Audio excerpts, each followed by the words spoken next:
Oke guys, kembali lagi di channel HY TV, channel terbaik untuk negeri. Kali ini kita akan belajar tentang trafo atau transformer kalau bahasa Inggrisnya itu. Nah, masih tentang ini nanti kita akan bahas apa itu trafo, bagaimana prinsip kerjanya. Nah, itu kita bahas guys. Trafo. Nah, gambarnya itu trafo seperti ini guys. Aku ambil di internet seperti ini trafo. Jadi trafo itu dapat digunakan untuk menaikkan tegangan. Jadi trafo itu bisa untuk menaikkan tegangan. Miring guys tulisannya, menaikkan tegangan atau menurunkan. Nah, jadi trafo itu bisa untuk menaikkan tegangan dan menurunkan tegangan. Misalnya ada sebuah sumber dari PLN itu 380 volt atau 220 volt. Nah, itu tegangan ini bisa kita turunkan untuk alat elektronik seperti dioda, terus transistor. Nah, ini harus diturunkan dulu tegangannya transistor. Nah, misalnya seperti itu dan lain-lain. Nah, kan sebelumnya kan trafo itu ada untuk menaikkan dan menurunkan. Nah, selain itu trafo itu sebenarnya terbagi 3 bagian guys. Maksudnya 3 bagian itu 3 komponen pokok. 3 komponen pokok dari trafo. Satu itu adalah kumparan. Di sini ada kumparan primer. Terus yang kedua adalah kumparan sekunder. Yang ketiga adalah inti besinya. Nah, seperti itu. Nah, kalau misalnya kumparan primer itu untuk apa? Kumparan primer itu untuk input tegangannya. Input tegangan. Jadi tegangan yang masuk itu lewat kumparan primer dulu. Terus kalau yang ini sekundernya untuk outputnya jelas. Output tegangan. Nah, kalau inti besinya untuk apa guys? Untuk memperkuat medan magnet. Oke, masih kebaca kan guys tulisannya? Nah, trafo sendiri itu kita taruh sini.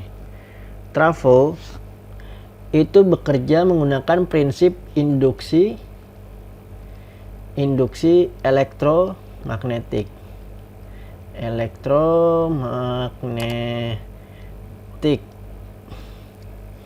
Nah, maksudnya induksi elektromagnetik itu seperti apa?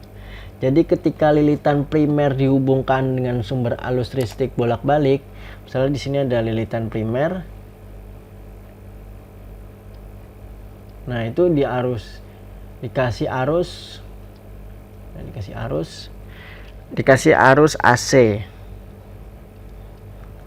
AC bolak-balik. Di sini ada lilitan sekundernya. Ini primer, sini sekunder. Nah, ketika primer diarusi arus bolak-balik, maka akan timbul flux magnet guys. Jadi sini ada flux magnetnya. Flux magnet. Jadi ada kumparan dikasih arus AC bolak-balik akan timbul flux magnet.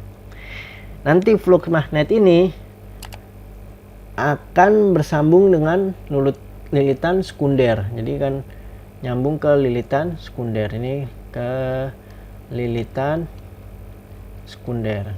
Ini aku kasih diagram ininya aja guys, alurnya. Nanti flux bolak-balik ini akan menginduksi GGL. Nah, nanti dari flux magnet ini akan ke lilitan sekunder. Nah, mereka akan muncul GGL. Nah, terus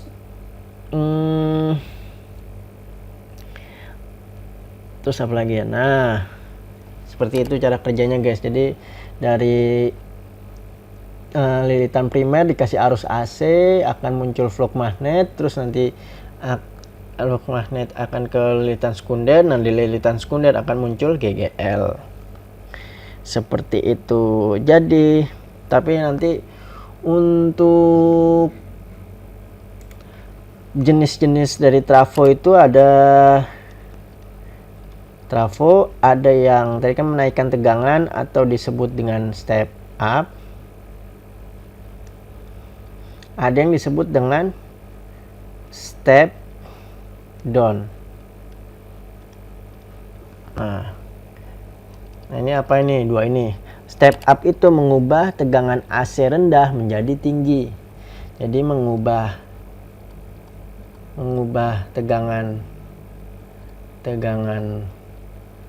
AC rendah menjadi tinggi. Nah, kalau misalnya yang step down itu kebalikannya, mengubah tegangan AC tinggi menjadi rendah.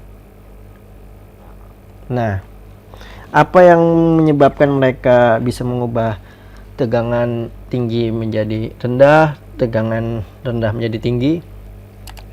Itu yang membedakannya itu adalah jumlah lilitannya.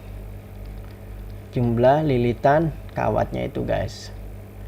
Jumlah lilitannya kalau step up, yang tadi kan step lilitan itu kan ada primer, ada sekunder. Nah, kalau misalnya yang step up itu jumlah lilitannya yang sekunder lebih besar daripada jumlah lilitan yang primer. Nah, kalau yang step down itu jumlah lilitan dari primer lebih besar daripada jumlah lilitan yang di sekunder. Seperti itu guys. Nanti trafo ini kita hubungkan ke rangkaian penyarah misalnya di sini tadi ada sebuah rangkaian, ini 3 kaki ya guys. Di sini, nah di sini ada apa? Trafonya. Di sini ada groundnya. Di sini dari PLN 120 volt dan 60 Hz. Nanti di sini ada ininya. Nah, di sini jumlah lilitan perbandingannya N1 N2. Terus nanti ini, nah ini yang sekundernya. Nanti di sini kasih penyarah gelombang. Di sini resistornya. Ini groundnya. Seperti itu guys. Ini groundnya. Udah, nanti kita akan membahas tentang soal-soal seperti ini. Itu dulu ya, jangan banyak-banyak guys, nanti pusing guys. Oke, sekian dulu. Mohon maaf bila ada salah-salah kata. Kalau misalnya ada kesalahan, bisa aja langsung dibenarkan di kolom komentar. Kita saling belajar, jangan lupa sharing-sharing. Oke, saya kira cukup. Wassalamualaikum warahmatullahi wabarakatuh.